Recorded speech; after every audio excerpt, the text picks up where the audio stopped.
একদিন আয়েশা তার দাদুর স্টোর রুমে গেল। সে স্টোর রুমে দেখতে পেল তার দাদুর পুরো স্টোর রুমটাই বইয়ে ভরা এবং চমৎকার। আয়েশা সেখানে থাকা একটি বইয়ের দিকে এগিয়ে যায়। সে সেখানে থাকা একটি বই স্পর্শ করে। বইটি ঝলমল করে ফুলে ওঠে।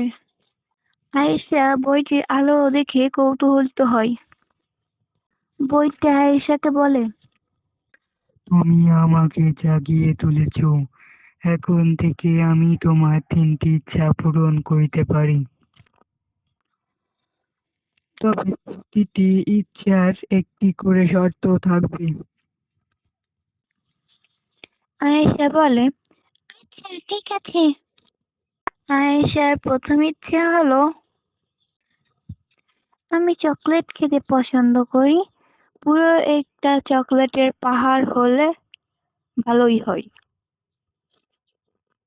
বইটি তাকে শর্ত হিসেবে বলে,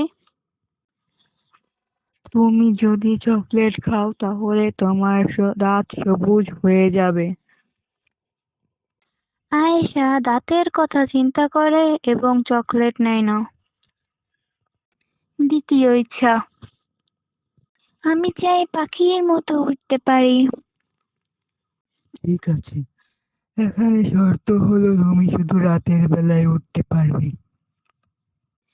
ঠিক আছে, আমি রাজি আছি। আয়েশা পাখি হয়ে যায়। আয়েশা পাখি হয়ে উড়ে খুব আনন্দ পায়। রাতের আকাশে উড়তে তার খুবই ভালো লাগে।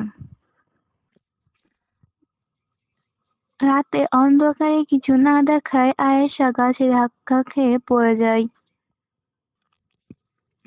শেষ ইচ্ছা। শেষবার আয়েশা ভাবে, আমি এমন কিছু চাই যা সবসময় আমার কাজে আসবে। তখন আয়েশা বলে, আমি এমন ক্ষমতা চাই যা দিয়ে আমি সব সমস্যার সমাধান করতে পারি। তখন সে উজ্জ্বল বইটি বলে, তবে শর্তটা হলো তুমি যতবার সমস্যা সমাধান করবে তোমাকে একটি করে ভালো কাজ করতে হবে। আয়েশা বলে, এটাই তো ভালো শর্ত। এরপর থেকে আয়েশা সবাইকে সাহায্য করতে শুরু করে এবং তার জীবনে অনেক আনন্দ আসে।